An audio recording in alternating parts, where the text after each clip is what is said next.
ஒரு சிறிய கிராமத்தில் அருண் என்ற நல்ல மனம் கொண்ட சிறுவன் இருந்தான். அவன் எல்லோருடனும் இனிமையாக பழகுவான். பள்ளியிலும் படிப்பிலும் விளையாட்டிலும் சிறந்தவன். அதே வகுப்பில் விஜய் என்ற இன்னொரு சிறுவன் இருந்தான். அவன் சில நேரங்களில் மற்றவர்களை கிண்டல் செய்வான். ஒரு நாள் ஆசிரியர் இல்லாத நேரத்தில் அருணின் புத்தகத்தை மறைத்து வைத்தான். அருண் புத்தகத்தை எங்கும் தேடினான். பிறகு அது விஜயின் மேசையின் கீழ் இருப்பதை கண்டான்.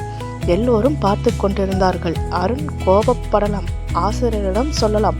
ஆனால் அவன் சற்று யோசித்தான்.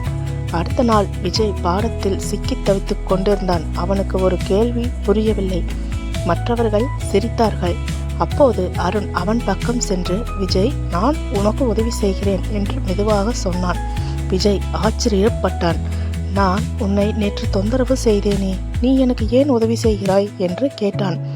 அருண் சிரித்தான். நாம் நண்பர்கள்தானே, தவறு எல்லோரிடமும் நடக்கும் என்றான். அந்த நாள் முதல் விஜய் மாற்றமடைந்தான். அவன் இனிமேல் யாரையும் கிண்டல் செய்யவில்லை.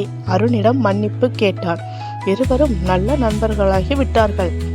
கதையின் பாடம்: யாராவது நமக்கு தீங்கு செய்தால் அதற்கு தீங்காக பதிலளிக்காமல் நல்லதை செய்ய வேண்டும்.